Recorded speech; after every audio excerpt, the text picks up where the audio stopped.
ఇవాళ మనం పశ్చిమ గోదావరి జిల్లా భీమవరం పట్టణంలో ఉన్నాం.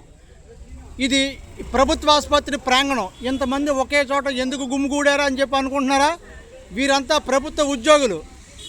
వార్డు సచివాలయం, గ్రామ సచివాలయం అంటాం కదా, దాంట్లో పనిచేసే వార్డు సెక్రటరీలు వివిధ స్థాయిల్లో వీళ్ళు పనిచేస్తూ ఉన్నారు. ఇక్కడ ఎందుకు వచ్చారంటే వీరంతాను జనాభా లెక్కలు జరుగుతున్నాయి కదా, రాష్ట్ర ప్రభుత్వం కేంద్ర ప్రభుత్వం ప్రతిష్టాత్మకంగా నిర్వహిస్తున్న జనాభా లెక్కలు. వీళ్ళందరూ దాంట్లో పార్టిసిపేట్ చేశారు. అట్లాగే మన భీమవరం పట్టణానికి సంబంధించి 25వ వార్డుకి సంబంధించి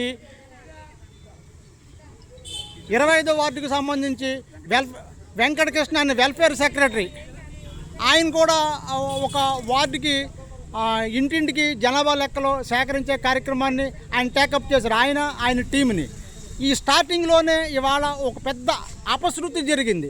అపశృతి అని కాదు కానీ దాన్ని ఎట్లా చెప్పాలంటే, వీళ్ళు ఇంటింటికి వెళ్ళి జనాభా లెక్కలకి వెళ్ళినప్పుడు ఈయన మెడలో ఐడెంటిటీ కార్డు లేదంట. ఐడెంటిటీ కార్డు లేకపోయినంత మాత్రం అది పెద్ద నేరాలు ఘోరాలు కాదు, పెద్ద విషయం ఏమీ కాదు. అయినా కూడా అక్కడ తాగుబోతులు కొంతమంది ఉండి ఒక ఇంటికి వెళ్ళిన తర్వాత వాళ్ళు ఐడెంటిటీ కార్డు అడిగారంట. ఐడెంటిటీ కార్డు అడిగిన తర్వాత ఆయన సకాలంలో దాన్ని చూపించలేకపోయారు.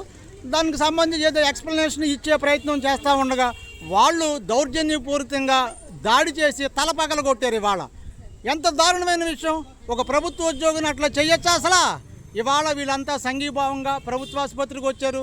ఆ లోపల ఎవరైతే ఉన్నారో బాధితుడు, క్షతగాత్రుడు, తల పగిలిపోయిన ఉన్న వార్డు సెక్రటరీ ఉన్నారు కదా, వారు ఏ స్థితిలో ఉన్నారో ఏంటో ఒకసారి మీ ప్రజలారా మీకు చూపించే ప్రయత్నం చేస్తాను. పశ్చిమ గోదావరి జిల్లా కలెక్టర్ గారు మీకే చెప్పేది వినపడుతుందా? పశ్చిమ గోదావరి జిల్లా ఎస్పీ గారు మీకే చెబుతున్నా, వినండి, చూడండి ఒకసారి. వీళ్ళకి ఎవరైతే ఎన్యూమరేటర్లు ఎవరైతే ఇంటింటికి వెళ్తున్నారో వాళ్ళకి తగిన రక్షణ కల్పించండి. చట్టాలు చాలా ఉన్నాయి, దాన్ని అమలు చేసే బాధ్యత మీరు తీసుకోండి. పైగా వాళ్ళు దాడి చేసి దౌర్జన్యం చేసి పైగా వీళ్ళనే నిందితులుగా చూపించే ప్రయత్నం చేస్తున్నారు. ఇటువంటి వాటిని మనం ఆదిలోనే అడ్డుకట్ట వేయాలి. దాన్ని ఎట్టి పరిస్థితుల్లోనూ మనం సహించకూడదు. లోపలికి వెళ్ళి చూసే ప్రయత్నం చేస్తాం. ఓ కానిస్టేబుల్ గారు 1 టౌన్ పోలీస్ స్టేషన్కి సంబంధించి వారు ఏదో కేసు రాసుకోవడానికి వచ్చారు. అసలు లోపల ఏం జరుగుతుంది ఏంటో చూసే ప్రయత్నం చేద్దాం. ఎంప్లాయీస్ ఎవరన్నా మనతో మాట్లాడితే అది కూడా మీకు ప్రజలారా మీకు చూపించే ప్రయత్నం చేస్తాం.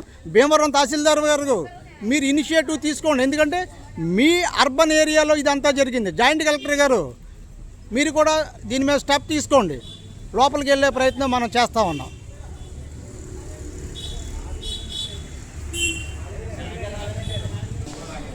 ఇవాళ మనం ప్రభుత్వ ఆసుపత్రి లోపలికి కూడా వచ్చాం.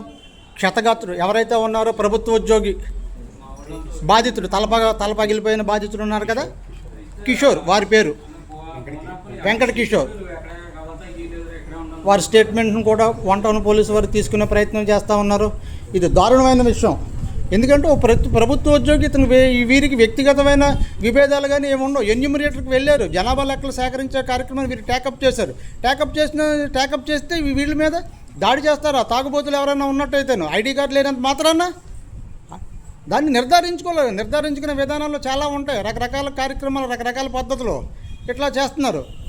అయ్యా పశ్చిమ గోదావరి జిల్లా కలెక్టర్ గారు, అయ్యా జిల్లా ఎస్పీ గారు, దీని మీద మీరు దృష్టి సారించండి.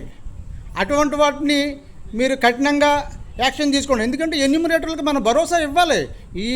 ఇది ఒక యజ్ఞం. ఈ యజ్ఞాన్ని మనం అందరూ సహకరించాలి. ఇవన్నీను ఒక ప్రభుత్వ ఉద్యోగి మనకు సంబంధం లేదని వదిలేయకుండా మీరు స్టెప్ తీసుకుంటారని ఆశిస్తూ ఉన్నాం. అట్లాగే వీరిని కూడా అడిగి తెలుసుకుందాం.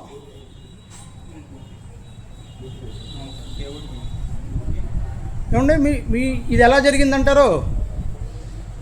సార్ నేను హౌస్ నెంబర్ అడిగితే డోర్ నెంబర్ అడగడానికి వెళ్ళాను సార్.